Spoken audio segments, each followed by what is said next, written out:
За сайн байцгаана уу Монголын үндэсний худалдаа ажилтнуудын танхимаас бэлтгэн хүргэж байгаа Entrepreneur podcast-ийн маань ээлж дугаар та бүхэнд хүрэхэд бэлэн болсон байна. За өнөөдөр 2025 оны шилдэг аялал жуулчлалын энтерпренеороор шалгарсан Jamo Toro Beru компани хамт олон за тэрэндээ гүйцэтгэх захирал Доломсор хүрэлцээд ирсэн байна. Танд бидний урилгыг хүлээж авч хүрэлцэн ирсэнд талархлаа илэрхийлье. За тэгээд ерөнхийдөө Jamo Toro Beru компанийнхаа үүсгэн байгуулагдсан. За тэгээд оноос үүсгэн байгуулагдав. За Jamo Toro Beru гэдэг үг нь юу гэсэн үг юм те? Компанийнхаа түүхээс тавьд нь хуваалцаач. За Jamo гэхээр бол Japan Mongolia гэсэн хоёр үгний хослолын эхний үсгнүүд байгаа. Энэ яг хөөөр манайд Япон Монголын хамтарсан хөрөнгө оруулалттай байгууллага. За Toro Beru гэдэг нь аялал гэсэн Япон үг байж. За ингээд энэ нэрээ тэгэд бол энэ Япон Монголын хамтарсан аялал гэсэн утгаараа энэ нэрийг өгсөн гэж байгаа. За бид үйл ажиллагаа бол 2008 оноос эхэлсэн. 2008 онд өмнө говьд Dream Говь гэдэг энэ жуулчны баазыг байгуулж ирсэн. За тэгээд энэ жуулчны баазыг байгуулад үйл ажиллагаагаа эхлээд явахдаа хамгийн тэр цаг хугацаанд эхний дотроо 0 түвштэй баазуудын нэг болж онцлог байсан тухай үед бол. За тэгээд энэ дараа нь 2015 онд Тэрэлж Hills Lodge гэдэг байгуулад за тэгээд 2017 онд Хөвсгөл дээр Lake Forest Lodge гэж байгуулад за ингээ 3 салбар баазтай. Хөвсгөлд бол хүзүүчин шил дээр Хөвсгөл нуурын ирэг дээр байдаг бааз бий. Тэрэлжид болохоор байгалийн цогцлолт газар юм бааз бий. Ингээд сүлжээ гуруула адилхан бид хэд бол танаа дээр ингээд люкс гэр байна уу гэд асуудаг. Люкс гэж яг алиг хэлж байгаа вэ гэдэг. Бүх гэрүүд дотроо 0 түвштэй. Энэ бол стандарт наа. Тэгээд түүнээс дээшээ илүү гоё төвчлөлттэй гэвэл люкс гэр нь байна гэж ангилж явж байгаа. Эцэст шинэ стандартуудыг нутгшуулаад бий болгоод явж байгаа гэсэн.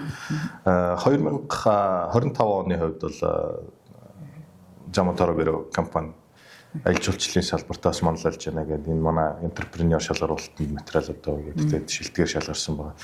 Одоо сүүлийн хичээлүүдэд та бүхэн үйл ажиллагаагаа яаж явуулж байна, яаж өргөжүүлж байна. За ямар жуулчдуудыг хүлээж авч байна. За Jamo Toro Beru дээр яг 3 баазаасаа гадна тур операторын бизнес бас байгаа. Гэхдээ тур оператор дотроо тур оператор чих доторх олон янз байгаа юм л да. За бид нар бол ground operator буюу яг энэ Монгол дахь үйл ажиллагаа operation аяллаа логистикийг зохион байгуулдаг ийм чиглэлээр мэргэжсэн компани гэж байгаа. За тэгэд энэ 2025 онд 23 оноос эхэлсэн аялал жуулчлалыг дэмжих хөтөлбөр гэдэг. За энэ бол маш тийм зөв хөтөлбөр болж байгаа. Ягаад гэхээр нийт олон улсад Монгол улсын засгийн газар аялал жуулчлалаа онцгойлон анхаарч эхэллээ гэдэг мессежийг ингээд өгөөд явж байгаа шүү. За улс нь ингээд цаана байгууллагуудаа хувийн бизнес эрхлэгчдэд дэмжиж байгаа мэнэ гэдэг мессеж очиод ирэхээр хэрэглэгчид маань арай жоохон тийм ихтгэлцэл бий болж эхэлдэг. За тэгээд энэнийг дэмжиж эрэхтэй зэрэг давхар яг зэрэг харагдаж ирсэн зүйл нь үлийн аялал жуулчлалыг хэмжээ гэдэг. Аялал жуулчлалын бизнесийн ер нь хамгийн том сорилт бол мэдээж улирлын хамаарлал. Зундаа ингээд энэ их хөрөнгө босгож бизнес эхлүүлчихэд энийг зөвхөн зуны хугацаанд ажилуулад өвлийн улиралдаа огт ашиг орлогогүй бизнесийн үйл ажиллагаа зохисдог ийм байдалтай явах их тийм хязгаарлагдмал маш хүнд сорилт болдог байхгүй. Тэгээд бид нар жишээлбэл хамгийн наад зах нь хүний нөөцийн асуудалтай гарч байгаа. Хүн та хэд зөвхөн зундаа ажил олгоё. Өвөлдөө ажил олохгүй байя гэхэр чинь turnover эргэлт нь маш хүнд байдалд орно шүү дээ. За тэгээ өвөлдөө тэгвэл ажил олгоод байя гэхэр чинь ямар ажил олгох юм те бааз нь хаалттай болчиход ингээд ийм хязгаарлагдмал байдал. Гэтэл өвлийн аялал жуулчлалыг хэрэг дэмжийа нислэг өвөлдөө нислэгтэй байя. Өвөлдөө бас аялал гарах боломжтой байлгая гэдэг энэ зүйлүүдийг ярихгүй байх юм бол ярихгүй хүндэхгүй энэ чиглэл рүү анхаарахгүй байх юм бол энэ ажил эхлэхгүй байхгүй. Бид нар тэгэл улирлын хамаарал дээр л байж гэнэ гэсэн. Гэтэл энэ яригадаад ирэхээр бэлтгэл ажлууд хангагдаж эхэлж байгаа. За бид нар бол бизнес эрхлэгчийн зүгээс юу гэж харж байгаа нэхэр за зарим тохиолдолд ингээд бүх ачааллыг улс өөрөх ёстой бол мэдээж биш. Бизнес эрхлэгч эрсдлийг үүрээд өвлийн аялал жуулчлалын байр сууцаа бэлдээдэг. Яг гэвэл хамгийн нэгдүгürt нислэг тэгээд байр сууц. Энэ хоёр шийдэгдсэний араас нь үйлчилгээ бүтээгдэхүүнүүд ингээд дагаад хөгжчихдөг. Тэгэхээр энийг гаргаж ирэхдээ говь руу өмнө говьч нь бол өвөл нь бас бусад хэсгийг бодвол дулаахан их гой налгар өвөл болдог байхгүй. Хавардаа бол жоохон хэцүү салхиш ороотой. Гэтэл өвөл бол яг очиод үзье гэхээр тэмээ байна хамгийн гоё үзэмжтэй өнгө зүс зассан үедээ байж байна. Айлууд байна уу, зорчлох айлууд байна уу байна. За ингээд байхгүй юм юу гэхээр байрлах газар байхгүй. За тэгэхээр бид хэд ер нь бол өвлийн аль жуулчлал дээр энэ намрын энэ 11 12 сар гэдэг энд сүүлийн намрын сүүл үеэр ирдэг энэ үйлрэлд ингэж улирал сунгаж ажиллая гэд хөрөнгө оруулалт хийсэн. За нэлээд том хөрөнгө оруулалт хийгээд 24 гэрийг ингэж өвлийн тогтворолт хийж байгаа. Тэнд хуучин байсан ажилчдын байр ресторануудыгаа бүгдийг ингэж нөгөө сангийн шугам, тогны шугам бүгдийг үлд тохируулж өөрчилсөн юм ажил хийж байна. За тэгэд одоо хавар нээчэд энэ жилийн намар туршилт явагдана.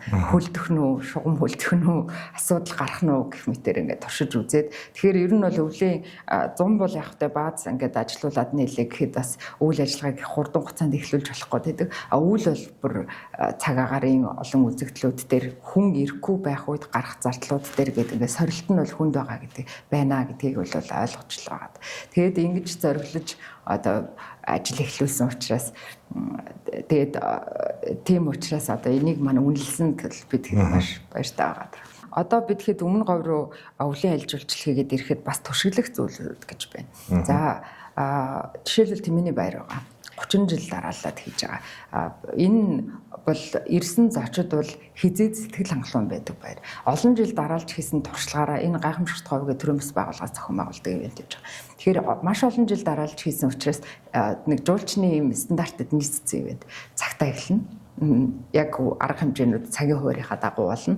Одоо эн чинь бол бидний хувьд одоо орон нутгийн наадам дээр очиж бол 2 цаг нөгөө хүлээгээл байдаг, хүлээж байгаа л арга хэмжээнд оролцдог гэдэг ийм сорилтыг ингээд аль хэзээний даваад дараагийн төвшөндөө очсон байр байж байгаа. Тэгэхээр Тэмээний баяр дээр туршилахэр нэг бүтээгдэхүүн маань гараад ирж байгаа. За дээрэс нь одоо суур бүтээгдэхүүнүүд буюу нөгөө ёлын ам, баянзаг гэх мэт эдгээр гол одоо жуулчдад үзүүлж байгаа энэ алт газруудаа үзүүлэх гэхэд бол өвөлдөө энэ боломжтой болж байна гэд. За тэгэхээр ийм учраас ер нь биднэрт нөөц хамгийн суур бүтээгдэхүүн байж байна. Одоо баазаны чи дээрэс нэмээд энэ ивент маань байж байна. Тэгэхээр бас нэг том чухал зүйл бол 70 задгадруу мятын өвлийн нислэг гарч ирсэн ба. Одоохондоо бол тогтвортой явахгүй байж байгаа. Заримдаа зогсоо, заримдаа яваад байдаг. Энэ нислэг тогтвортой явах бол маш чухал. Яг тэгвэл бид нар өвөл өмнө говь руу жуулчдыг аваачлаа гэхэд тэр замыг, өвлийн замыг 660 км явна л да манай бааз дээр очиход энэ 660 км замыг газраар туулах бол асар хүндэ. Өвлийн жуулчдын бас онцлог байж байна. Их олон хоног ирж чадахгүй. Даарн хөрнө гэдэг тав тухайлдагдана гэдэг. Цөөхөн хоногт тэр хүмүүс ирж аялахыг хүсэж байгаа. Тэгвэл цөөхөн хоногт ирээд аялна гэх юм бол цөөхөн хоногт чинь бид нэ газраар яваа замдаа хоноод энэ аялал уртсаж болохгүй байгаа байхгүй. Тийм учраас нислэг бүр маш чухал байдаг. Тэгэхээр одоо бас мэдээж яриг мят тэр шигээ нисэж байгаа учраас бид нэр энэ рүү орж байгаа гэсэн. Хэрвээ мят нисэхгүйсэн бол өвлийн одоо хөрөнгө оруулалт хийя гэдэг шийдвэр гаргахад бас их хүнд хэцүү байх юм байна. Гурван бааз гурван өвлийн болж байна уу? Эхнийх нь одоо говийн бааз.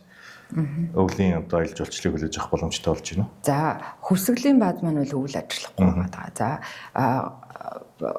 тэрэлжид болохоор буудлын өрөөтэй гэртэй гэдэг хоёр анзаар ажилладаг. Буудлын өрөөгөө үл зөнгөө ажиллуулчих болж байгаа. Гэрээ үл ажиллуулахад бол одоохондоо арай зөрчлөхгүй байна. Бас тэр чин цэвдэгтэй хүүтэн газар байдаг учраас.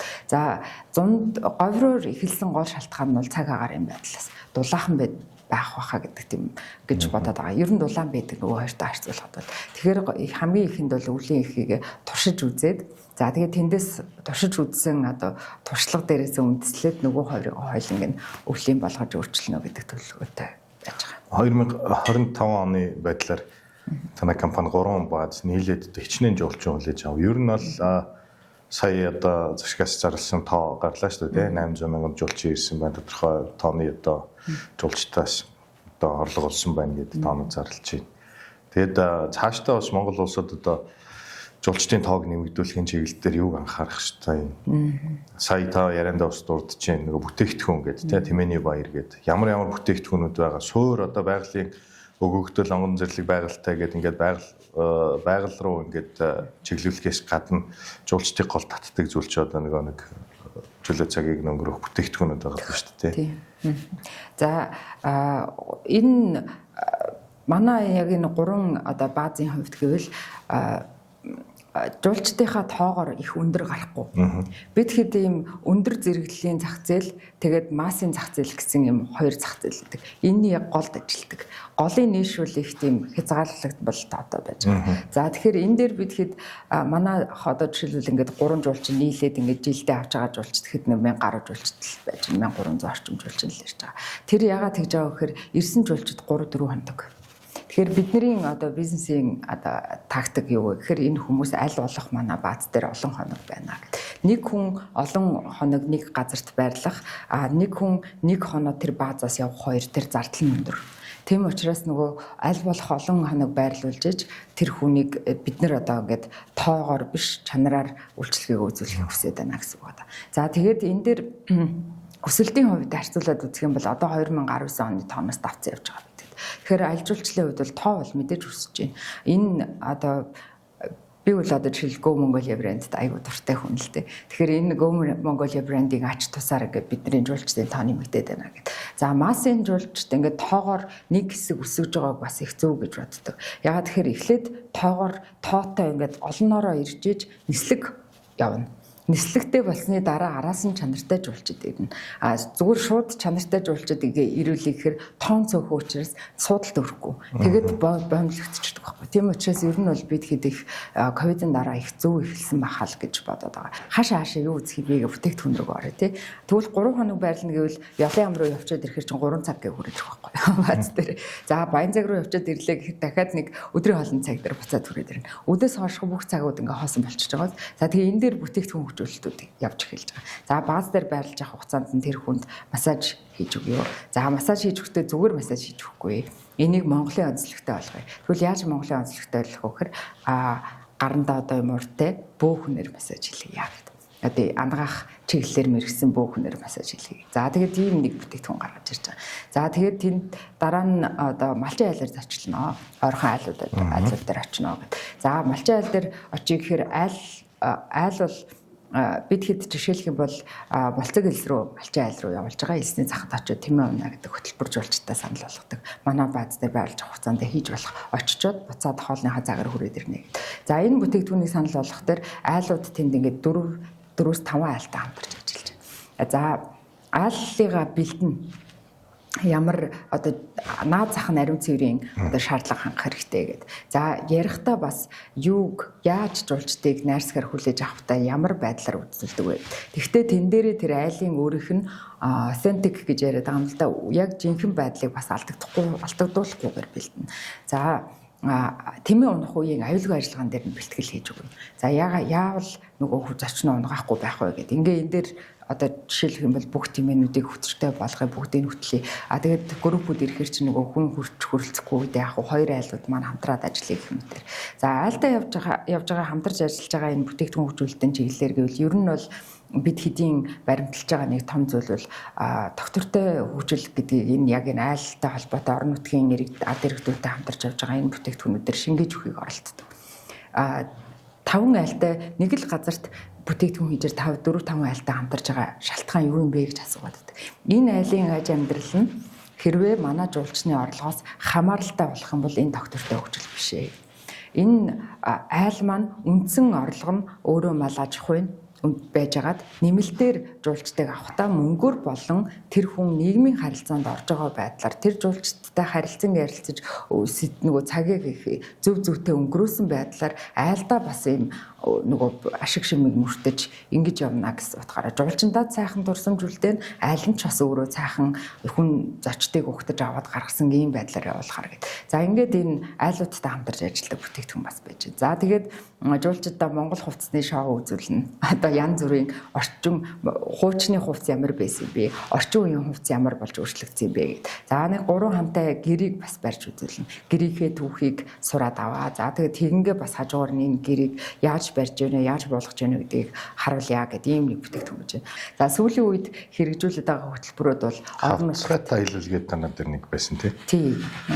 Хавцгаатай аялал бол хавцгаат сүг зураг нь их гоё л да. Зүгээр түүхэн талаасаа гадна урлагийн бүтээл одоо гоо зүүн талаасаа тэр их нарийн гой зурагтай хад байдаг. За бас ийм бэрхшээлүүд би дээшээ гарахад ийм халтрах жижиг чулуутай гэдэг бэрхшээлүүд. Тэгээ эдрийгээ жуулчдыг сайн бэлтжээд аюулгүй ажиллагааг нь хангаж агаад тийшээ явуулж байгаа. Хавцгаатын аялал бол бас одоо бааз дээр байж агаад нэг хэсэг хугацаанд зарим нь үлдчихнэ, зарим нь явна. Ингээд очиод үзээ газраа үзчихэд ирдэг. Дээр нь гараад ингээд хавцгаатын одоо цүг зургийг харчаад эргэн тойрноо хараад сууж хахад тэндээс харах алслах газар 50-60 км-ийн газрын алсыг тал нутгийг уулан дээрээ сууж хаад хардаг. Таны компанийн хувьд хүний нөөцийн хувьд одоо асуудлуудаа хэрхэн шийдэж чинь өвлийн аялал жуулчлал болохоор одоо орон нутгаас илүү төлхөө ажлын байраар хангаж байгаа. За түрүүний таны бас ярьж ирсэн одоо улирлын чанартай ажиллахаар бол хүний нөөцийн доктор сургуулийн асуудал гэдэг эргээд одоо сезон эхлэхээр нөгөө буцаад өмнө ажиллаж исэн улсуудаа буцаад авъя гэхээр асуудлууд үүсээд байна. Тэгэхээр хүний нөөц доктортой байлгах энэ тал дээр бас та бүхэн ямар бодлого баримталж байна. За хүний нөөцөө яаж одоо сургаж байна. Монгол улсад бол одоо юу гэдэг нь зочлох үйлчилгээ гэдэг энэ одоо үйлчилгээг бас нэвтрүүлэхэд онцгой анхаарахгүй бол бид ядаж ирж байгаа зулчтай хашигтны одоо үйлчилгээг үзүүлэхдээ ядаж инээж өгддөг байх хэрэгтэй тийм. Тэгээд үйлчилгээнүүдийг одоо хүссэн хүнд нь тэр мөнгө төлөөд амрах гад одоо ая тухыг одоо хүсэмжээд ирж байгаа хүмүүст нь одоо тэр одоо тааламжтай байдлыг үүсгэхийн тулд яаж анхаарч ажиллаж байгаа вэ? За ковид гэдэг сар тахлын үе бол бас их хүнд туссан. Чадaltaй хүний нөөцөг бас их алдсан бид нар. Тэгээд ковидын дараагаас эхлээд ингэж сэргээж байгаа буцаагаад доктортой урт хугацаанд ажиллах хүмүүс ингэж эргэж сэргээж авч байна. За ажилч одоо орж ирсэн ерөөсөө байгууллагын хаалга татсан цагаас эхлээл сургалтаар бол ингээд нүдчдэг. За тэгээд ер нь бол харилцагч яг жуулчид үйлчилгээ үзүүлэх гэдэг төрлийн одоо жолчонтой юу гэж яаж мэдлэх үү, зочинд юу одоо цай хоолыг ширээн дээр нь тавихтаа ямар үг хэлж тавих уу, аль зүг талаас нь очих уу гэх мэтэр ингээд их нарийн техникүүдийн нэг бүрчлэн зааж өгч байгаа. За тэгээд дээрэс нь энэ хэсэг ингээд одоо үйлчилгээний төрлийн нэг ажил байж хахад цаана дахиад нүдэнд үл харагдах байдлаар үйлчилгээний чанарыг дээшлүүлж идэг зүйлүүд нь цэвэрлэгээ үйлчилгээ гэх мэт одоо нөгөө аж ахуйн талын ажлууд гэдэг. Энэ жуулчны нүдэнд харагдахгүй. Жуулчин бол орж ирэл одоо орондоо оруулалт чинь гэсэн үг. Гэтэл тэрний цаана байхаар цагаан хэрэглэлийг яаж угаах вэ? Яаж өнгө алдуулахгүй байх вэ? Яаж ингээд нөгөө нэг юм арьсанд нь юм жуулчны арьсанд юм ширүүн муухай мэдрэмж төрүүлэхгүйгээр яаж цэвэрлж тавих вэ? За 0 цэвэрлэх хүртэл ингээд техник байгаа байхгүй. Ямар дараалалаар байхгүй. Яавал хурдан бөгөөд маш сайн цэвэрлсэн байж байгаа байхгүй гэд. Ингээ эдэр нь болохоор юм далд харагдахгүйгээр үйлчилгээнд дээр илэрдэггүй боловч нийт үндсэн чанарыг дээшлүүлж өгч байгаа ийм сургалтууд байж байгаа. Тэгэхээр энэ сургалтуудаа бол ингээд тасралтгүй хийж хөгжүүлж явдаг. Тэгэхээр бид нар одоо бол одоогоор өвлийнхээ аялал жуулчлалыг энэ өвлөөс эхлэнэ гэдээ явцсан байж байгаа учраас мэдээж нөгөө ажилчид маань ингээд гараа явцдаг энэ бэрхшээл одоогоор нүр тулсаар л байгаа. Гол хүмүүсээ бэлдэж авч байгаа. Менежерүүд байна, тогооч нар байна, одоо аж ахуйн ажилтнууд байна гэх мэтэр ингээд нэг юм үндсэн баг дээр шинээр хүмүүс нэмэгдээд ороод ирэхэд салбарт яг зундаа ажиллах боломжтой тэтгэр хүмүүс ороод ирэхэд энэ техникүүдийг заагаад өвлүүлээд өгч чаддаг тэр хүмүүсээ бол үйлдэл авч үлдээд зундаа болохоор цагийн ажилтнуудыгаа нэмэх байдлаар ингэж ажиллаж байгаа. Сая бол ерөнхийдөө өмнө говийн бааз за тэгээд нөгөө өвлийн болсон аялал жуулчлалын талаар ярьлаа. Тэгэхээр тэрэлж юугаараа бас онцлогтой байгаа тийм. Хөвсгөл эргээд бас ямар онцлогтой байгаа тийм. Тэр ер нь ингээд говийг сонирхсан аялал жуулчлал дээр ямар онцлогтой хүмүүс нь байна. Илүү тэрэлж хөвсгөл гэсэн чиглэл рүү ямар одоо сементийн жуулчд дэшээ сонирхож очиж байна. Ер нь хандлт нь хэрвээ. За одоо бид хэд бол жуулчтайгаа авчираад ирэхээр жуулчид ингээд хаанаас ирж байгаагаас хамаарат өнгөрөх хоногийн тоон өөрөдөг. Хол газраас ирэх тусмаа илүү удаан байрлана. Одоо Америкээс ирсэн жуулчин бол Монголд хамгийн багадаа 12-13 хоног аялахыг хүсэж байна. Тэгээд 18-19 хоног хүртэл заримдаа 21 хоног аялна. Баруун Европоос ирлээ гэхэд бас л тэр хугацаанд аялна. Одоо тэр хол зам 9-с 12 цаг заримдаа 15 цагийн нислэгээр ирчээд 3 хоноод юм уу 7 хоноод буцна гэж байдгүй байхгүй. Тэгэхээр энэ зах зээл дээр бид нар бол яг голдуу англиар ярьдаг зах зээл дээр ажиллаад байгаа.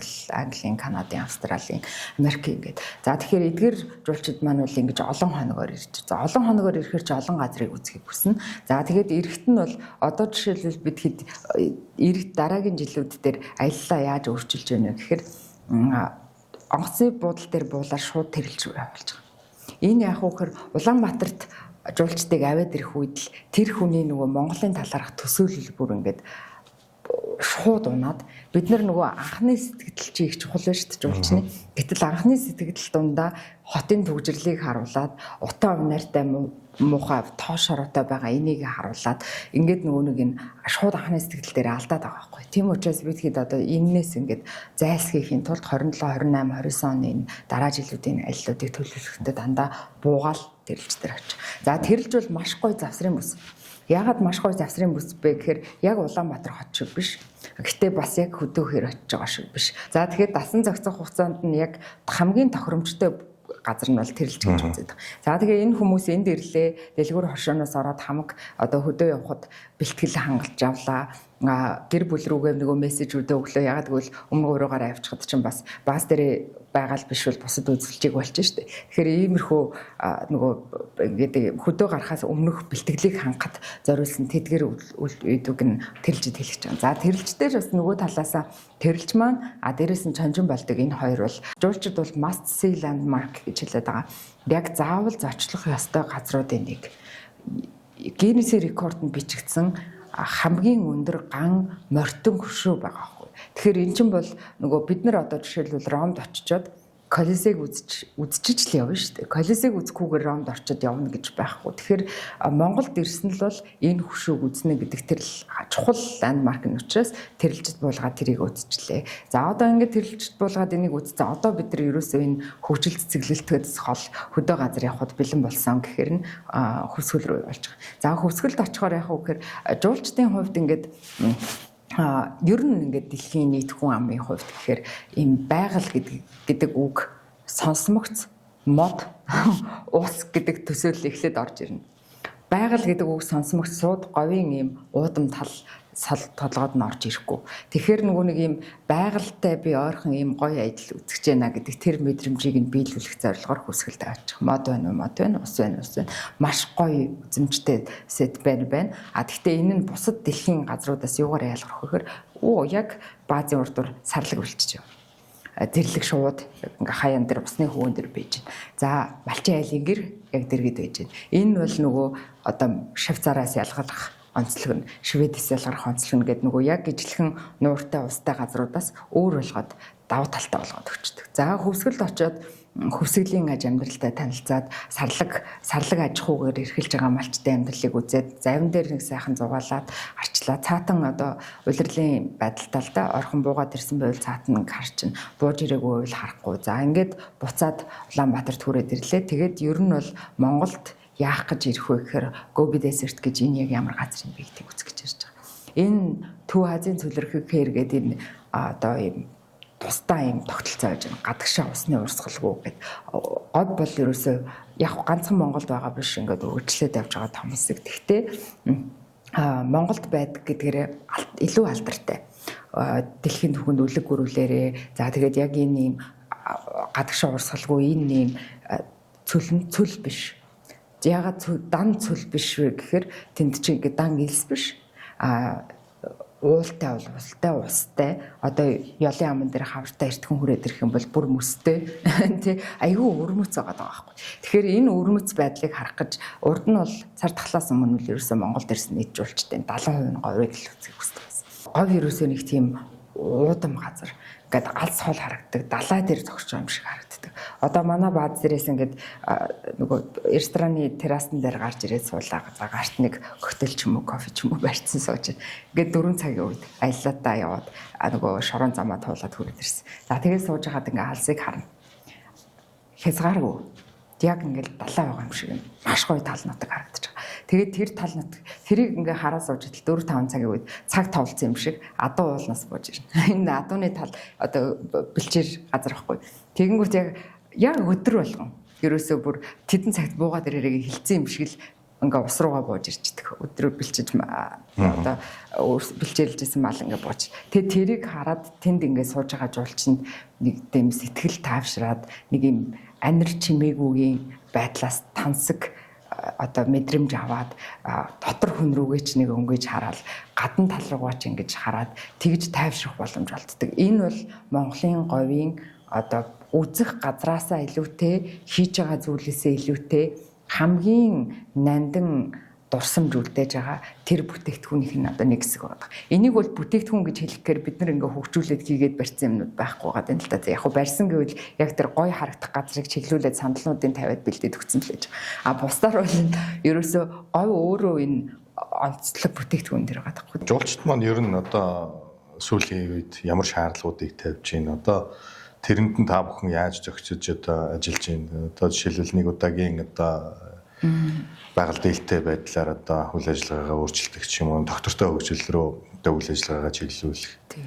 Тий. Тэгээд хажуугаар нь бас нөгөө ганцхан өөрөө сайжраад яваад ах биш, хажуутаа зэрэгцээд те бусад одоо хөвсгөлд тэрэлжээд маш олон кампууд л одоо бүр бүрөндөө наалдал ингэж байж байгаа шүү дээ. Тэгэхээр ганц өөрөө юмыг шийдээд явах биш, хамтаараа бүгдээрээ шийдээд явах юм бол бас амжилтууд төрөх. Энэ тал дээр танай компаниас ямар дэвшлүүдийг гаргаж ажиллаж байна? За, доктортой хөгжлийн талаар одоо бол аялах шийдвэр гаргаж байгаа хувь хүн гэдэг бол ямар нэгэн байдлаар байгальд дуртай, хүрээлэн буй орчны талаар ийм өөрийн гэсэн үд тогтсон үзэл баримтлалтай ийм хүмүүс л одоо аялах шийдвэр гаргана гэсэн. Хэрвээ тэгж аялах шийдвэр гаргахгүй байсан бол олж авсан мөнгөө юунд зарцуулах уу? Аятайхан үнэтэй брендийн цүнх хэрэглээ гэдэг зарцуулах болох гэдэг шүү дээ. Тэгэхээр аялах тэгж шийдвэр гаргаж байгаа энэ хүний хувьд жуулчин гэдэг хүн маань өөрсдөө тогтвортой хөгжил хүрээлэн буй орчинд хайрлах, хамгаалах үйлсийг ингээ хүсдэг, ойлгодог хүмүүс байдаг. За тийм учраас эдгээр хүмүүст маань ямар шаардлага гарч ирэх вэ гэхээр нэгдүгüүрт одоо яг манай бааз дээр буулаа. Бид нэр одоо жишээлбэл 0 дүүш усыг нь бэлдээд ингээд анхан шатны хэрэгцээг нь хамгаад өгсөн байж лаа гэж бодъё. Тэгэхэд тэрийг хангахын тулд ямар нэг хүрээлэн буй орчинд сөрөг нөлөөлөл үзүүлж гэнэ гэдгийг хардаг. За тэгээд энэ дээр одоо тэгээд доктортой хөгжлийг одоо бид нар бизнесийн үйл ажиллагаанд хэрэгжүүлэх энэ бол ерөөсөө юм процесс байгаа. Их хурд удаан хугацаанд маш тууштай асар их одоо commitment гэдэг юм одоо ингэж төвчээртэй байхыг шаардсан юм зүйлүүд ажигдаг. За ямар байдлаар харах бүр эхнээс нь эхлээд ирэх юм бол ажилтан бүрийг өглөө болгон давтаж чийжлүүлдэг үгнээс эхэлж байгаа. За яг гэрлээ унтраа хэрэглэхгүй байгаа тогнуудаас алга одоо усаа баг химнэж хэрэглэх гэдэг дараагийнх нь хэсгүүд болж байна. Бид нар одоо жишээлх юм бол нэг удаагийн нөгөө юм тавчиг, савн, шампунь бүгдийг халдсан. За халаад яасан бэ гэхээр одоо жуулчныхаа гэр болгон дээр ингээд ийм шампунь савнгийн ийм диспенсер савнууд байрлуулчихж байгаа. За тэгээд тэрийг ингээд дүүргээд хийдэг байгаа. Дүүрэхээр ингээд 5 литрийн 20 литрийн савтаг авчгаар чинь тэр хог хаягдл гарахад энд нэг ийм сав дахиж хэрэглэж болохоор нэг сав гарна. Гэтэл нэг удаагийн хэрэгцэл тавхаар чинь нэг савн хэрэглэх болгонд нэг уутыг ингээд ураад хог хаягдл нь илүү гараад байгаа. Тэрийг өөрчлөөд тавчгнуудаа ингээд угаагаа цэвэрлээд ариутгаа тавьдаг тавчгнууд болгоод ингээд ийм өөрчлөлтүүд оруулж ирж байгаа. За өнгөрсөн жилийн хийсэн нэг шинэ төсөл байгаа. За энэ төсөл бол манай одоо ажилтнуудын өөрсдөө санаачилсан төсөл байгаа. Энэ манай дээр жилдээ ингээд нэг 1000 гаруй хүн ингээд цөөхөн тооны жуулчид ирээд явж байхад чинь манай дээр гарч байгаа хог хаягдл 13,000 ширхэг усны сав гардыг байна. Тэгэхээр 13,000 ширхэг усны савыг хэдүүлээ ингээ гарахгүй байя, бууруулъя гэдэг санаачлаг гаргасан. Хог хаягдл талаас нь маш гарцтай байна. Тэгээд шүүлтүр тавьсан. Усны шүүлтүр тавиад тэгээд ийм аягнууд сонгож авсан. За жуулчид гэрт нь ингээд тавьчихдаг, усыгээ тавьчихдаг. Тэгэхээр нөгөө жуулчин маань үл энэ хунцар савтаа усаа хэрэглэхгүй гэсэн. За ингээд энэ бол ингээд ийм энэ төвшнүүдээр гараад ивчихлээ. За тэгэхдээ одоо жишээлбэл би жуулчтай 3 хоног байрлуулахыг хүсдэг, 4 хоног байрлуулахыг хүсдэг гэдээ ярьсан. Энэний цаана юу байгаа вэ гэхээр өдөр болгон гарах юм бол өдөр болгон цагаан хэрэглэлийг солино. 3 хоногт гарахад бол жуулчдаа ингээд гэрт нь юм тайлбар бичиж тавьсан байж байгаа. За та алчуураа газар хайчих юм бол бид нэр солиод өгнө. Хүрээлэн буй орчинд одоо нэг нөлөөлөл бага байлгая гэж бодоод үлгүүртээ өлгцэн байвал сайхан хатаагаад өгөхөд тавьчихна. Цагаан хэрэглээгээ солиулъя гэх юм бол бид нэр ингээд нөгөө солиод өгнө. Солихгүй ингээд энэ дээрээ 3 хоног хэрэглээд явъя гэх юм бол болно гэд ингээд сонголт өгчхөөр нэг 95% орчим хувь нь яг тэрийг хэрэгжилж байгаад яваад өгдөг. За тэгээд тэгэхээр энэний цаана яхаа өгөхөр эрчим хүчний хэмнэлт, илүү хөдөлмөрийн хэмнэлтгээд ийдгээр зүйлүүд ороод явж байгаа. За бүр өшөө дахиад ингээд томруулаад үзлээ гэж бодъё тий. За одоо хог хаягдлыг томруулахаар саарл усны асуудал гарч ирж байна. Бид нар дотроо 0 дүрштэй учраас бохирсон мэдээж их хэмжээгээр гарна. За энэ дээр ингээд их олон технологи судалж үзсэн л дээ. Тэгээд тэндээсээ нэг юм Германы технологиг авч агаад ус ингээд 5-6 давхар юм шүүлтүүрээр ингэж ороод шүүлтүүр болгон дээр юм элсээр усаар чулуугаар хаагаар гэдэг ингээд шүүгдэж агаад хамгийн бага хэмжээтэй болсон хэсгийг ингээд цэвэрлээд буцаагаад модоо усалдаг тийм систем суулгаж анханасаа энэ базаа барихтаа тэрэн дээр хийсэн. За тэгтэл бас фейлдэж байна. За ямар юм дээр бүтлгүүтлүүлсэн бэ гэсэн чинь бактери хийдэг. Тэгээ бактери хийсэн чинь манай бактери ер нь бол одоо юм цэвэрлэгээний бодисонд тесчээргүй хүчж байна. Дараад хүчж байна. Одоо хөтөн байгаа даа учраас тэгэхээр нөгөө бактери маань бас болохгүй. Тэгээд орой жоохон амт тэсвэртэй бактери энэ төр хийж ингээд одоо энэ бол ингээл туршсаар л байгаа. Жил болгоно нэг өөр юм очиж үзэл за энэ болохгүй юм байна. Одоо энэ болж байгаа юм байна гэх мэтэр ингээд сайжруулах байдлаар явж байгаа гэсэн. За бактерийг шүүгээд ус маань ингээд маш гоё тунгалаг гоё ус гараад ирлээ гэхэд үнэртэй гарч ирдэг. Үнэртэй гарч ирж байгаа усыг мод руу хийхвэл мод бол мэдээж үслэгдээд болчихно.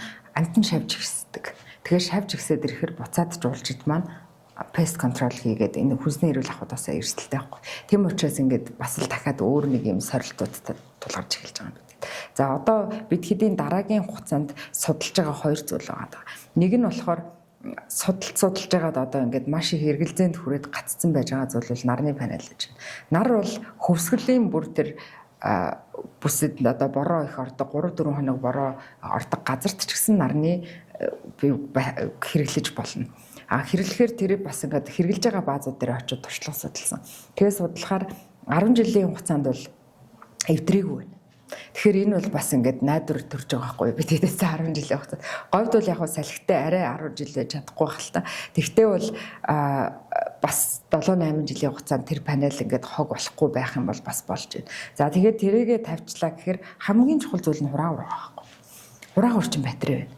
Энэ батарей байгальд гарч ирж байгаа батарейнууд чинь хичнээн сая жил хортотоо ялгаруулан оршсоор байх болно. Тэгвэл одоо бид хэд ингээд одоо яадгийг биднэрт хэрэгтэй юм чинь батарейтайгаар авчий гэд тэгэх гэхээр тэрний хор хөнөөл нь зүгээр өнгийн тогоо хэрэглэснээс илүү хор хөнөөлтөй урт хугацаанд сөрөг нөлөөтэй болчих гээд байгаа. Тэгэхээр бас ингээд нөгөө нэг панелаа хэрэглэх үү яах вэ гэдэг эргэлзээ төрж эхэлж байгаа байхгүй. Тэгээ одоо бол сүүлийн одоо шийдэл маань юу гэхээр за панел дээр ерөөсө хураагааргүйгээр яг залгацсан товч дарцсан байж байгаа л тог тасрах юм бол одоо нөгөө үндсэн тогоо хэрэгэлдэг байж байгаа л эндээсээ ингээд хураагаар дамжуулахгүйгээр шууд эрчим хүчээ хэрэглэх. Энэ бол арай жоохон одоо батарей энтрээс татгалцсан хамгийн зөв шийдэл юм уу да гэдэг юм дээр хүрчээд ингээд за одоо энийг хий гэдэг дээр тулцсан гэж. Энэ 24 гэр шинээр ашиглалтанд оруулж байгаа өвлийн 24 гэрт батарейтай нэг ширхэж юм байхгүй. Бүгдийг ингээд батарей хэрэглэхгүйгээр зориудаар ингэж хэрэглээнд нэвтрүүлж бас энэ доктортой хөгжлөгөж эхлэх юм гэж байна. Бид хэд ингээд өөрийнхөө л бааз дээр хичнээн хичээгээд ижидэг гой гой юмнууд авчираад хийж идэг гэд хажуугийн бааз маань л тэд нарыг ингээд мэдхгүйгээр явж авах бол айгуу тийм сөрөг үйлдэл гэж үздэг байгаа. Тийм учраас одоо энэ бид хэд яадаг вэ гэхээр ийм янз бүрийн юм одоо цааснаас эхлээл шампуны савнаас эхлээд ингээд шинэ юм туршаад үзчихээрээ та хэд манай бааз дээр хурж ирээд хараарай гэд нээлттэй байж байгаа. За тэгэхээр уг нь бол жуулчтай үйлчлэл бас ингээд завгүй л байгаа л да. Гэхдээ зочин хажуугийн баазын хурш хүрээд ирэхэд бол ороод ингээд бүгдийг харж болно гэдэг ингээд үзүүлээд явж байгаа. За тэгэхээр энэ бол нөгөө юм харилцан хамт хөгжөө гэдэг санаа. Нөгөө нэг зүйл нь гэвэл жуулчид манай бааз дээр буугаагүй байж болно. Хажуугийн хуршийн бааз дээр буусан байж болно. Энэ жуулчин сэтгэл хангалуун явах юм бол дараа нь манай хоёр бааз дээр хоёулнэр дахиад жуулж игээр. Нөгөө талаасаа гэвэл бид хэд бас ингээд сургалтандаа хамт суугаад харилцан ярилцаад ирэхэд бие биенээсээ одоо дор дороол туршаад алдаад ахгүйгээр бие биенээсээ суралцах боломж нэмэгдэж эхэлж байгаа. Гадаадын жуулчд, дотоодын аялагчд хоёрын хоорондын ялгаа. За тэгээд дээрээс нь одоо аялал жуулчлалын баазууд чинь бүгдээрээ л одоо ингээл нэг стандартын дагуу баригдсан биш. Одоо харьцангуй өөр одоо боломж нөхцөлтэй юм баазууд байгаа шүү дээ тийм. Эднэрийн одоо хоорондын ялгаа юу вэ? Тэгээд хоорондоо бас эднэр чинь хоорондоо нэг талаараа өрсөлдөгч болоод явчихна. За тэгээд энэ ялгаатай байдлуудыг та юу гэж харж байна? Тийм. За бүр маш их ялгаатай л да. Одоо жишээлх юм бол жуулчид одоо манай зах зээл дээр л дээ би бас нөгөө бусад зах зээлээ бас мэдэхгүй зах зээлээ хамаагүй ярихгүй гэж бодод. За англиар ярьж байгаа энэ зах зээл дээр бол хүмүүс нэг одоо хоёр өөр гэр бүлийн хүн нэг гэрт орох гэдэг зүйл ерөөсөй байхгүй. За яг л нэг гэрт хоёр юм уу нэг л жуулчин байрлана. Голдуу одоо сүүлийн үед бол бүр ганцаараа байрлахыг хүсч ирж байгаа хүмүүс маш их болж байна. За тэгэхээр нэг гэрт нэг жуулчин байрлаа гэж. Гэтэл манай монголчууд бол нэг сайхан ярилцаж хөрөлцөөд эн чинь амралтынхаа хугацааг нөгөө хүнтэй нийлж хамтаа өнгөрөхийг хүсэж байгаа юм чинь бүгдээрээ нийлээд нэг гэрт орчих штеп. Бүр тусдаа гэр авчингуудаа бөөндөө нэг газар орчоод идэг байхгүй. Тэгэхээр энд нэг юм хэрэгцээ нь ингээд өөр болоод байгаа.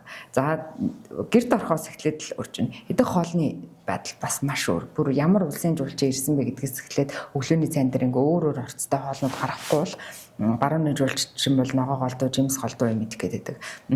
Өглөөний хоолн дээр ингээ хүнд мах гаргачин бахаар бүр ингээ цочролд орно.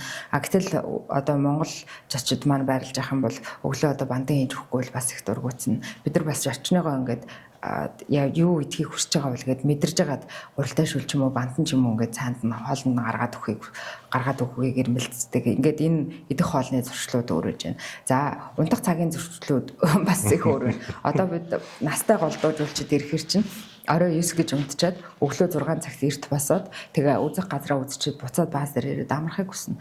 Тэр хүнийг бол одоо хүчээр бид нар 9 цаг хүртэл унтуулж болохгүй шүү дээ. Настай хүн чинь өглөө эрт босч байгаа. Гэтэл одоо залуу жуулчид Монгол дотоодын жуулчид манай галцсангуй залуусууд хахад тэд нар бол ирээд одоо бааз дээр ирээд байрлаа гэхэд өглөөгөр унтаад орой өлмөд унтахгүй шүү дээ. Тэгээ гал тойроод дуулаа сууна гэд. За тэгэхээр энэ нь ингээд жуулчидтай байгаа бас унтж яхад нь гадаа хүмүүс ингээд дуулаад ахаар чинь сөрөл ингээд хоорондоо юм зөрчилдөх байдал гарах эрсдлүүд байдаг. За энэ дээр болохоор тэгтээ бид хэд бол 20% дээр Монгол зочдыг авахыг хүсдэг. 80% нь одоо гадны жуулчд байна гэд. Тэр Монгол зочдыг авахыг хүсэж байгаа хамгийн гол шалтгаан бол байрлаж байгаа жуулчин маань монгол хүмүүстэй ярилцах дуртай. Сүүлийн үеийн залуучууд их мундаг хэлтэй. Тэгээд тэр хүнтэй ингээд ярилцах тэр бас нэг тэр мартагдашгүй дурсамжийнх нь нэг хэсэг байхгүй.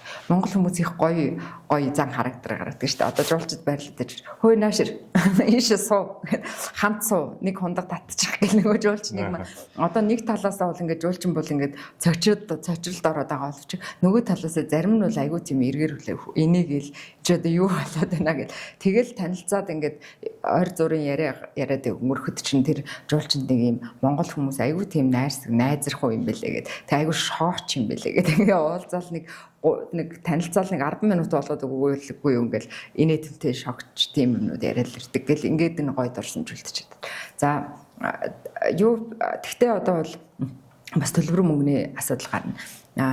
Яг одоо манай бааз гэвэл одоо жишээлбэл Монгол зочид манайчууд буу яг хэрэг үнэтэй болчихно.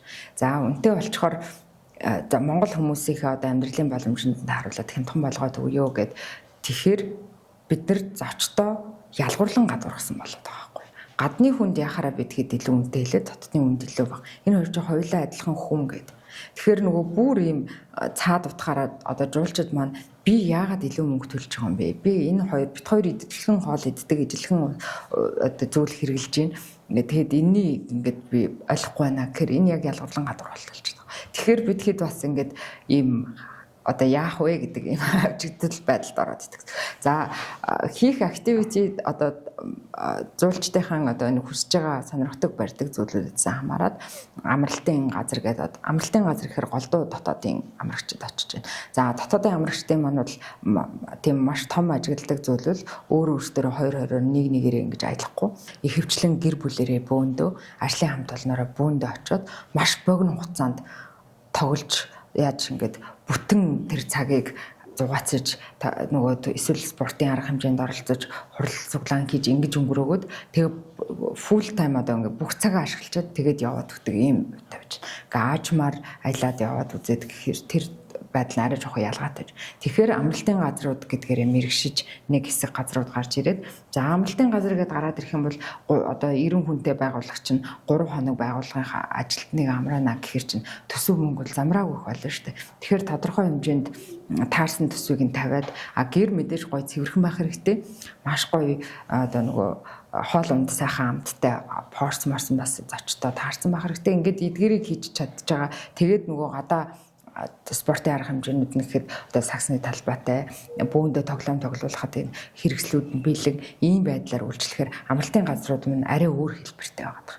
За бүр резортууд гэж байна. Бассейнтэй, одоо массажтай, гэр бүлээрээ очиод бүр ингэж одоо совилалд байгаа юм шиг амрахыг зориулсан юм резорт хэлбэрийн амралтууд ус гэж. За бүр хотоглох цэг гэдэг одоо бүр гэр буудал гэдэг шиг тийм ийм газраас гэж. Бүгд ялгаатай өөр өөр онцлогтой. За гадны жуулчдын талаар соёлын мэдээлэлгүй ярилцлаа. Тэгээ дотоодын аялал жуулч. За бид нар ч яг амралтаа монголчууд маань ингээл 7 сар гаргаж байгаа л наадамтайгаа тааруулаад үргэлжлүүлээ амраал түрүүний таны хэлдгээр гэр бүлтэйгээ сайхан өдөө гадаанаа яваал аялаад уулуусаа бараадал ингээл явчихдаг. За сүүлийн одоо нэг хэдэн жилүүд болвол гадагшаа монголчууд маш их аялдаг болоод тийм. Тэгээ одоо Вьетнам руу, Таиланд руу, зүүн өмнөд Аз руу чиглэсэн аяллууд байгаа. Тийм. Үүний хувьд ч гэсэн нөгөө аяллууд нь тэрэлжид очиод амарсантай баг одоо ойролцоо зардал гарч байгаа учраас илүү аядахтай, илүү үйлчилгээтэй бас давхар асуудлуудаа шийдсэн байдлаар гадагшаа аялж болчлоод яваад байна. Тэгэхээр энэ манай энэ ер нь аялал жуулчлалын салбар дээр үнэн нь одоо өөрөө яаж тогтоод байгаа. Энэ үнийн одоо өсөлтөөс болоод ийм асуудлууд бас гараад байна шүү дээ. Одоо хайрцангуй зарим савлгаатай үнэтэй л харагдаад байна л да. Таны түрүүний хэлдэг нөгөө массаж зориулсан ч тийм одоо гэр буудлууд бол нэг үнэтэй байгаад байна. Илүү лагшри зэрэглэлийн тэгэхээр хүндний хүсэл өөрөө язгаргүй болохоор эхлээд хамгийн боломжтой лагшри руу нуцж асуух бах. Тэгээд одоо боломжиндөө тааруулаад өөрийнхөө хэр таарсан дээр очиж буух бах тийм. Тэгээ нөгөөх нь гадны аялалтай ижилхэн болохоор гадны аяллыг сонгоод явж байх. Ер нь гадагшаа Монгол улс ер нь эдийн хэмжээний жуулчид явдсан бол тэгээ эдийн хэмжээний валютуудыг одоо урсгаж байгаа. Тий. За одоо би аялал жуулчлалын хүн учраас энд одоо нийтийн одоо зүгээр өөрөө ингээд сошиал медиа харж явах үед гард яригдчихдаг, сонсч идэг зүйлээс жоохон өөр өнцгөр ярих баг. Гэхдээ энэ бол одоо хувийнхаа бодлыг ярьж байна гэж ойлгох хэрэгтэй тий. Нөгөө DT статистик ярьж байгаа гэж ойлгох хэрэггүй бэл гэсэн утгаар. За хувь хүнийхээ хувьд би юу гэж боддог вэ гэхээр Вьетнамд 5 одтой буудал гэдэг чинь. Өрөөг нь харахаар 1000 өрөөтэй байгаа. 1000 өрөөг дүүргэх тэр одоо жуулч нь жилдээ очиж байгаа жуулч нь за одоо 20 сая ч гэдэм үү 30 сая ч гэдэм үү тэд тооны жуулчд очиж байна. Өөрөө тэр 1000 жуулчныг хүлээж авах тэр 6-7 сая хүн ам нь тэндээ бэж байна. Манайх бол 3 сая хүн амтай. 3 сая хүн амаас ажиллах хүч нь одоо 1.5 ч юм уу ингээд хүн ажиллах боломжтой. 3.5 сая хүн ам байлаа гэхэд 1.5 нь хөдөлмөрийн насны хүмүүс байна. Хөдөлмөрийн насны хүмүүсээс хэдэн хувь нь аялал жуулчлалд ажиллах боломжтой гэхээр энэ тоо ингээд багасаад ирдэг. За маш цөөхөн хүнтэй байж байлаа. За ингээд ийм цөөхөн хүнтэй газар дээр ирж байгаа зочд маань яах вэ гэхээр онгоцсууд бол бас одоо Вьетнамд ингээд өдөртөө бууж байгаа онгоцны тоо Монголд өдөртөө бууж байгаа онгоцны тоо бүр шал өөр байгаа. Бид хэдвэл онгоцны буудлаараа ч гэсэндээ одоо хамаагүй жижиг онгоцны буудлаа шүү дээ. Тэгэхээр тэгээ энэ жижиг онгоцны буудлаа бас бүтэн фул потенциалаар нь ажиллуулж чадахгүй байгаа байхгүй. Тэгэхээр ингээд ирлээ. За тэгэх юм бол одоо энэ дээр яах вэ гэхээр нэг өрөөн дээр ирэх зардал нэмэгдчихэж байгаа. Тэгээд нэг өрөөн дээр ирэх зардал маань эцэстээ очихоор хэрэглэгчээс илүү өндөр төлбөр гарч. Тэгэхээр дотоодын амрагчдын хувьд бол хүн тусах нь бүр үнэхээр аргагүй. Яагаад үгүй гэхээр энэ хэд ингээд бизнес эрхлэгчид бол одоо бизнес эрхэлж байгаа бол ашигтай ажиллахыг хүсэж байгаа. Ашигтай ажлыг бол гарсан зардлаа давсан л өгнө. Ямар ч тохиолдолд ямар ч хүн хандвийн байгууллагаар юм уу субботник хийсэн бизнес эрхлэхгүй дампуурч штэ. Тийм учраас тэхийн тулд нөгөө үнэ тогтоохоор өөрөөсөө гаргаж байгаа бүх зардлаа гаргаж байгаа тэрнээс давсан үнийг гаргаж гаргаад өгнө. За тэгээд тэр үнийг гаргаад өгөхөөр хэрэглэгчид тэр нөхөнд туснаа. За тийм учраас одоо бид нар жишээлбэл Вьетнамын хажууд Монгол үл үнэтэй баг. Би одоо өөрөө бас ойлгож байна л да. Яг манад ажиллаж байгаа ажилтнуудыгаа аваад баян үлгэрөө ингээд усын гэдэр үзүүлээд аялаад ирээ. Хятад руу Вьетнам руу оруулаад аялаад ирээ гэхэд үн үл ойролцоо гарч ирж байгаа байхгүй. За тэгэхээр ийм нэг Монголд яагаад илүү үнэтэй байдаг вэ гэхээр энэ ерөөсөө би одоо үнэхээр буруутай байдаг бол бид нэр 3 сая их тоогоол уруудахаас өшөө яах вэ гэх юмэр байна. Дэд бүтцийн асуудал гэж байна. Манай баазын одоо нийт зардлын 9% дангаараа тэрүүн зардал. 9% гэдэг чинь асар өндөр байхгүй. Бид нар ингээд нэг ганц одоо аяг ус уухын тулд тэнд тээвэр явж байгаа байхгүй гэдэг шиг. Ингээ бүх юмны ард тал дээр нь тээврийн зардлууд нөхөж ордог. Тээврийн зардал нь одоо сайхан хөгжилтэй байсан болоод яах вэ? Галтрэгээр зүгэл хамаагүй хэмт төсөр нөөцөөр авчрах гэдэг. Гэтэл ингээл газраар тээж байгаа төвөрлөлт чинь үнэтэй байхгүй. Тэгэхээр ийм хүнээж газраар тээвэрлэн, хүнсээж газраар тээвэрлэн, бараач газраар бүх юм газраар маш газрын тээвэр бол хамгийн өндөр одоо өртөгтэй тээврүүд нэг. За агаарын тээвэр яхаа өндөр баг. Тэгэл газраар гарч байгаа зардлууд.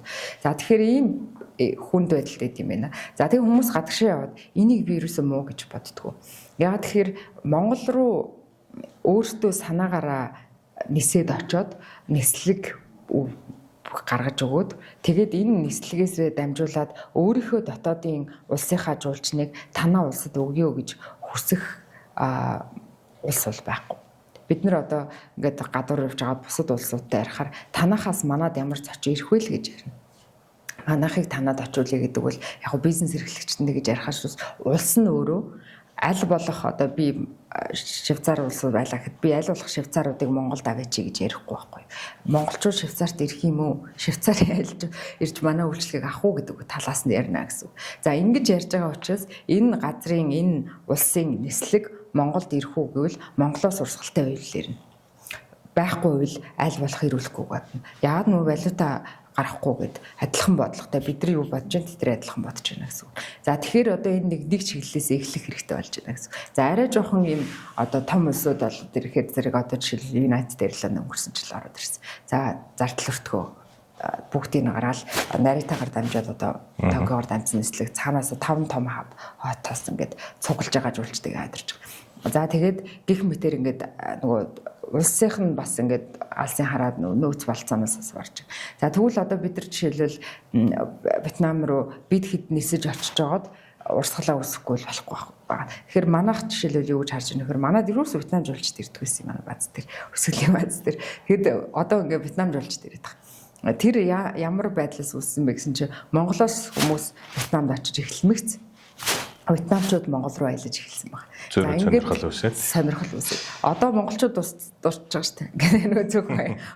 Тэгэнгүүт Вьетнамд үлдчихэж байгаа байхгүй тийм дээ. Тэгэхээр бид хэдийн хувьд бол бас энэ одоо явж байгаа гадагш харж байгаа өнөө маргааштай манай данс төсвөөс хэдэн төгрөг гарч вэ гэж харахгүйгээр арай жоохон алсын өвтө харах юм бол бид нөгөө 3 эсрэг 30 сая 3 сая эсрэг 20 саятай зах зээлүүд рүү нэвтэрж орж байгаа учраас нэг сайхан бүүм хийгээд зах зээлийг нь хөгжүүлээд орхисон байхад хичнээн жил тэндээс ирж ирэх жуулчдын урсгал шүү дээ гэж харах хэрэгтэй л гэж байна. Танай компаниуд ерөнхийдөө Америк, Англи гээд ерөнхийдөө англи хэлтэй жуулчдаар төвлөрөөд ингээд ажиллаж байгаа. За ямар ч үсэн агентаар дамжуулаад бас аль бие усны одоо яг ном дүрм журмын дагуу явж байгаа.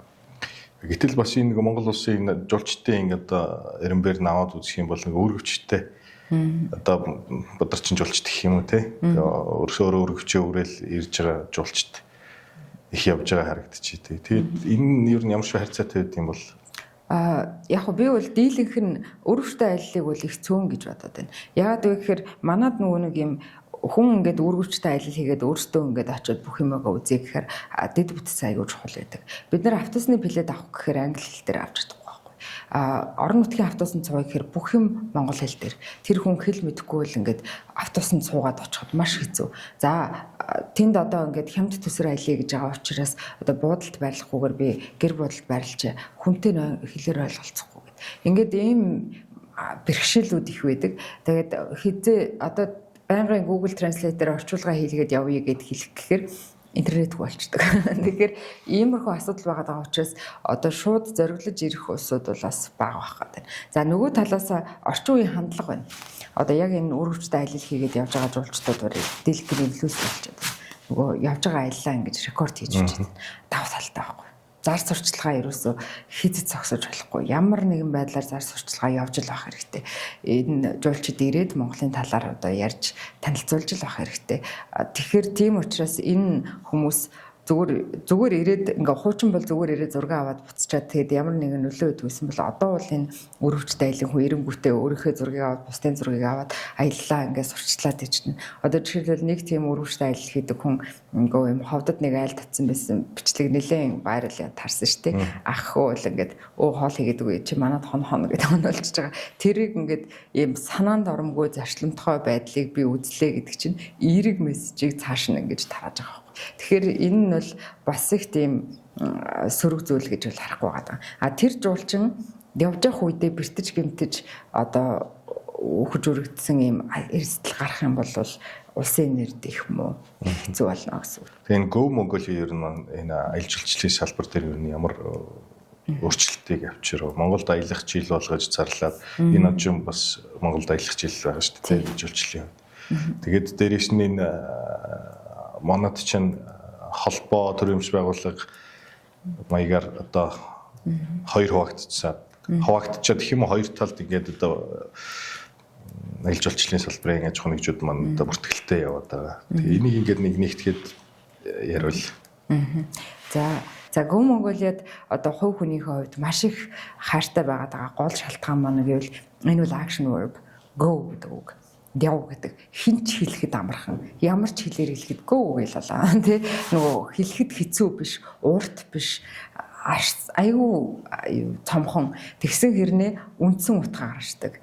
Одоо яг Монгол руу л оч гэд. Тэгэд ямар ч компани брэнд рүү хуургаж олдог. За жишээлх юм бол Go Mongolia гэдэг үгийг хэрэглэнгүүтээ Монголд очоод нөгөө өндөр зэрэглэлийн аялал одоо өндөр зэрэглэлийн тэр experience туршлагыг ав. Монголд очоод жинхэнэ амьдралыг үз.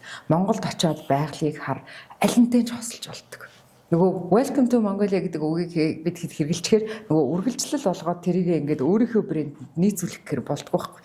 Гэтэл Go Mongolia бол та янзын гоё таардаг. Аль руу ч таарчдаг. За тэгээд энэ Go Mongolia брендийг нэвтрүүлсний дараа нэг их гоё зүйл ажиглагдсан нэг юм нь болохоор соёл руу оруулаад соёл урлагийн бүх арга хэмжээнд дээр энэ брэнд хамт явцсан. Спортын хүмүүс бүгдээрээ Go Mongolia-г өмсдөг болсон. Тэгээ энэ олимпийн хувцсны нартал тэр Go Mongolia гэдэг гэж байж. За энэ бол ингээд тархацын бүр ингээд тэр чигээр нь тарааж байгаа байхгүй энэ брэндээ. Тэгэхээр бид нар бас 3 сая хүн амтай нөгөө одоо зөвхөн аялал жуулчлалаараа брендинг хийнэ гэж байхгүй шүү дээ. Бүх салбараараа гадагшаа тутцаа харилцсан харилцааны экспортын чиглэлийн байна уу одоо бүх төрлийн суугаар бидний гадаадуудтай харилцаж байгаа харилцаа болгон дээр энэ үг байж ивэл тэгээд яг танигдах гэдэг байгаа байхгүй. Тэгэхгүй бол 200 одоо 300 сая орчим хүрэх гээд ингээд өсөөд явж байгаа хүн амтай том зах зээл байлаа гэж бодъё. Тэрэндээс Монголын тухай сонссон хүн хэд байх вэ?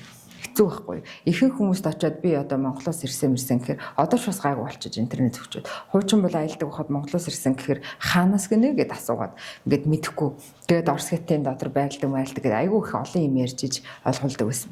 Одоо бол одоо бас яг өөр болсон. Тэгтэл Монгол ингээд би аялмаар байна гэдэг газрынхан жагсаалт биш байгаа байхгүй. Тэгэхээр тэр аялах хэвээр миний аялах хэвээр газар гэдэг газрын жагсаалтанд оруулахын тулд ерөөсөө байж болох бүх суугаар би бүр одоо бүр хэввэл эндээс гарч байгаа экспортууд эндээс нөгөө үзэсгэлэнд оролцох гээд явдаг нөгөө жижиг дунд үйлдвэрийн газрынхан машин танууд хөрөмжөд үзүүлэх гээд явж байгаа хүмүүс гэдэг юм ерөөсөө явсан хүн болгон дээр л энэ брэнд хэрэглэж байгаасэ гэд ингээд бодоод байгаа. За тэгээд энийгээ бас ингээд солихгүй байгаасэ гэдэг хүсэл бас асар их байж. Тэгээ Go Mongolia маань бас ингээд олон улсын үзэсгэлэн энтерд оролцоод хэдэн яг хэрэглээд явхаар бас энэ өнгөний олон янз байдал нь олон компаниуд зэрэг оролцоход тогтчлт энтер дээр хэрэгтэй айгу хайтаахан л юм байна л гэж бодод. Ямар ч хэсэ хувь хүнийхээ хувьд энд одоо сошиал дээр бичиж байгаа ярьж байгаа зүйлүүдээс үл хамааран би үл одоо Go Mongolia брендийг сайн брэнд гэж хувьдаа боддог. Тэгээд энэ цаашдаа үргэлжлээсэй гэж хүсдэг. Go Mongolia-га бүх компаниуд маань өөрийнхөө брэнд дээр гоё хуургаад хэрэглээсэй гэж боддог. Ихэнх яг хэрэглээд байгаа шүү. Энэ ингээд гаргаад ирж байгаа энэ брендийг маань бусд нь бас ингээд бусад бүх салбарын маань ингээд адапт хийгээд аваад өөрийнх дээрээ нийцүүлээд хэрэглээд яваасаа гэж хүсэж байна. За тэгээд үзэсгэлэнгүүд гадаадын энэ зар сурталчилгаа юмыг бол ерөөсөө тасралтгүй зогсоохгүй явуулж байгаасаа. Ягаад гэвэл бид нөгөө Монгол гэдэг улсаа ингэж таниулж сурталчилж ойлгуулж авах ажлыг бол ингээд хэсэг байж байгаа л гинт ухаарал хийгээл дахиад хаяал гинт хэсэг хийгээл хаяал явдаг юм бол биш юм аа гэд. Одоо Coca-Cola хүн болгон кола ууж яах гээд зар сурчлагаагаа ерөөс зогсоохгүй л байгаа. Coca-Cola-гийн зар сурчлагыг бид нэр байнгын зурагтаар харж л байдаг шүү дээ. Тэр чинь нөгөө зогсоол болдгоо учраас л явж байгаа гэсэн үг байгаа байхгүй. Тийм учраас энэ маркетинг зарлууд ямар суугаар ямар хүн дээр очиж байгаас үл хамааран ингээд бай тасралтгүй явж явах хэрэгтэй гэд. Одоо залуу хүмүүс рүү чиглэсэн байж байгаа инфлюенсерээр дамжиж байгаанууд нь явж л яг тэр чинь бидний 15-20 жилийн дараах зочдыг жуулчдыг маань бэлтэж өгч байгаа ажил шүү дээ. Тэгээд тэр зочдтойс одоо нөгөө нөлөөлдөг хүмүүс гэдэг шүү дээ. Одоо хүүхдүүд бол амар шүү дээ. Хүүхд одоо гэр бүлийн тэр хамгийн бага хүүхэд бол ерөөсөл одоо тэнд Монголын үлэг гөрүүлтэй холбоотой зар сурталчилгааны том шийдвэр гаргагч нар байгаа шүү дээ. Би Монгол руу явна үлэг гөрүүлийг үзнэ гэж хэлчих юм бол тэгэл ирэхээс аргагүй л байдлаар орохоор. Тэгэхээр иймэрхүү байдлаар энэ сурталчилгаагаа битгий зогсоосоо гэж боддөг. За холбоог асууж байсан тий. За юу аялал жуулчлал дээр одоо бол аялал жуулчлалын мэргэжлийн холбоо гэдэг нийт эрх зүйн хууль этгээд байна. За нийтийн эрх зүйн хуулийг этгээд бол 2023 онд аялал жуулчлалын тухай хууль шинжлэгдээд энэ хуулийн дээр 26-гийн 1-р заалтан дээр аялал жуулчлалын одоо энэ бүх үйл ажиллагааг ингээд нэгтгэсэн нийтийн эрх зүйн хуулийн этгээдээр ингэж бүртгэж үйл ажиллагаагаа явуулна гэдэг ийм заалт орсон гэж байна. За энэ заалтын дагуу энэ байгууллага байгуулагдсан байж байна. За нэг маш одоо бидэнд ингэж эргээр туссан зүйл бол тусгай зөвшөөрлөг болчихж байгаа. Тэгэхээр тусгай зөвшөөрөл авахгүй байна гэдэг чинь тэнд зуртал байхгүй. Одоо хүмүүс ингэж пашндаа хөтлөгдсөн байх. Аль жуулчлал ерөөсөө л юм пашны одоо хүний ингэж юм хүслээр одоо хийх дураар явдаг салбар байгаа. Тэгэхээр энэ дээр ингэж хүсэж байгаа хүмүүс орж ирэхэд юм барьертай хаалттай биш байхгүй. Тэг хүмүүс орж ирээд нээлттэй орж ирээд ажиллах хэрэгтэй. Тэгвэл мэрэгшил шаарддаггүй салбар бол биш. Маш их мэдээлэл мэрэгшиж сурж иж хийдэг салбар байгаа. За тэгэхээр энэ дээр ингээд орж ирээд энэ ажлыг ингээд пашндаа хөтлөгдөөд төвчээртэйгээр олон жилийн хугацаанд хийхээр хүмүүст бол нээлттэй болгож өгсөн давуу талтай байж байна. Энэ бол ингээд цоошин 23 онд ингээ байгуулагдсан энэ байгууллага дээрээс ингээд энэ шинэ тогтолцоо гаргаж ирээд бүх оролцогчдод нь орж ирээд одоо тэр нөгөө нетаж байна. Энэ орон нутгийн салбар холбоодудаас билээ. Дорногоовын салбар холбоо гэдээ би сайхан байгуулагдсан дуулсан. Тэгэхээр эдгээр салбар холбоодудаас ингээд дотор нь орохоор ингээд ер нь улс орн маань нэгдсэн байдлаар нэг салбарын дор орчлоо. Одоо ингээд нэгдээд ирэхээр багаар ажиллаад эхэлж байгаа. Тэгэхээр ийм байдалд орж байгааг бол айгүй тийм эерэг өөрчлөлтөө гэж хараад байгаа. Энэ нийтийн эрх зүйн хуулийн этгээдийн энэ хувийн хвшилд одоо төрийн чигүүргийг шилжүүлж өгдөг энэ тогтолцоо бол манайх бол анхдагч бол биш. Энд урд нь нөгөө хуульчдыг ингээд зэгцэлсэн телевизүүдийг ингээд зэгцэлсэн. Энэ дээр бол энэ аль хэзээний нэм бие даасан байгууллагууд ингээд хөгжүүд оруулсан байж байгаа байхгүй. Тэгэхээр бол зүгээр сайн практикийг өргөжлүүлээд явж байгаа хувилбар байна л гэж үздэг. За тэгээд яг уу энэ том холбоо гараад ирлээ. За бас Монголын аялал жуулчлалын холбоо гэдэг нэг төрийн бас байгууллага байж байна. Нийтийн эрх зүйн хуулийн этгээд төрийн бас байгууллага хоёр бол статусын хувьд хоёр өөр байр суурьтай байгууллага байж байна. За хүмүүст бол сонголт бол мэдээж хэрэг байгаа. За би бол одоо юу гэдэг хоёр холбоо дотроо хуваагдсан гэж хэлэхээсээ илүүтэй энэ Монголын аялал жуулчлалын холбооны гишүүд ихэнх нь МТÜ-гийн гишүүн байхаа гэж бодож байна. Яагаад тэгэхээр тэр байгууллага МТÜ-гийн гишүүн байж урьдчилсэндээ оролцсон шүү дээ. МТÜ-гийн гишүүн байж энэ одоо нөгөө хөтөлбөрүүд дээр орж байгаа. За тэгээ маш олон сургалт ингээд тасралтгүй явдаг учраас ихэнх нь давхар гишүүнчлэлтэй байд юм уу та гэж хардаг.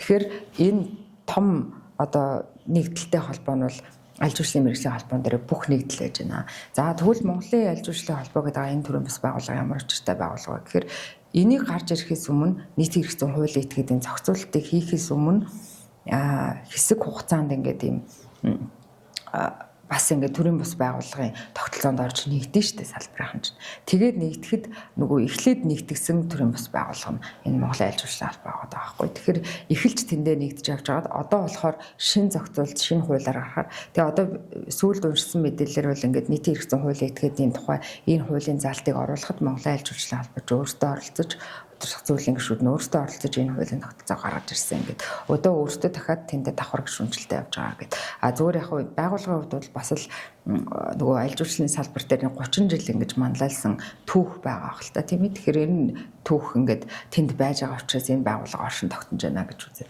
Тэгээд төрийн бас байгууллага бол яг тэ гишүүдтэй үйлчлэн шүү дээ. Тэгэхээр тэр гишүүдтэй бенефит гаргаж өгч чадж байгаа бол өөр ашиг шимэн өгж байгаа бол тэнд хүмүүс гишүүнээр орох чинь сонголтын нь өөрсдийн сонголт байгаа байхгүй. Энд болохоор бидгэд бүртгэлтэй байх хэвээр хуулиа дагаж орно. Тэгээд энд нөгөө улсаас явж байгаа нэгдсэн бодлого тогтолцооны нэг хэсэг болох гэж мэргэжлийн холбоонд орж байна гэсэн. Тэгэхээр салбарт шинээр орж ирж байгаа бол заавал мэргэжлийн холбооны гишүүн болох хэвээр. Нөгөө байгууллагын гишүүн болох юм уу гэдэг чинь тэр сонголтын асуудал. За баярлалаа. Аялал жуулчлал дотоод гадаад тэгээд маш өргөн хүрээтэй. Тэгээд аялал жуулчлал тэр дундаа аялал жуулчлалын нөгөө баазуудын одоо өнөөдрийн орчин нөхцөл тэгээд яаж сайжруулах уу, доктортой хөгжлийг хэрхэн хангах уу гэдэг энэ өргөмлийн өргөн хүрээнд та хэвээр ярилцлаа. Тэгээд Entrepreneur 2025 шилдэг аж ахуйн нэгжээр шалгарсан та бүхэнд дахин баяр хүргэе. Та бүхний одоо ажил үйлсүүд өндрөөс өндөр амжилтыг хүсье. Тэгээд өнөөдрийн нэвтрүүлэгт оролцсон танд баярлалаа. За баярлалаа. Би тэгэхэд танхимд гишүүнээр их эртэлсэж орсон. Тэгээ одоо танхимын гишүүн байгаад авал айгу сэтгэл хангалуун байдаг. Хамгийн номер 1 зүйл бол энэ юм бодлогын чиглэлээр гарч ирж байгаа нөгөө юм хилцүүлгүүдийн мэдээллүүд ерөөсө хоцордгүй. Ингээд бүх мэдээллүүдийг одоо татврын орчинтай, нийгмийн таталтай холбоотой орчнууд гэдэг энэ мэдээллийг ингээд цаг дор бүртэнд ингэж хүлээж авч идэг. Тэгэхээр бид нар ингээд нөгөө гишүүн байгаадаа бас айгу сэтгэл хангалуун байж идэг. Дээрээс нь бас ингээд энэ арга хэмжээг зохион байгуулад одоо бид нар жишээлх юм бол энэ нөгөө байгаль орчин дээлтэй юу гэдгийг ингээд хэдэн жилийн өмнө нэг удаа шагналаа авч ирсэн. Тэгээд одоо дараа нь яасан бэхээр одоо шагналаа дахиад авмаар байна. Тэгээд дахиад их гоё нэр хүнтэй шагнал очиод гэхдээ дахиад авахтаа илүү гоё юм хийжээ гэд. Ингээд энд бас ингээд бид хэдийг ингэж чиглүүлж ингэж дараагийнхтаа орох урам зориг өгч явж байгаа танаа байгууллагаас талархлаа илэрхийлье. За баярлалаа.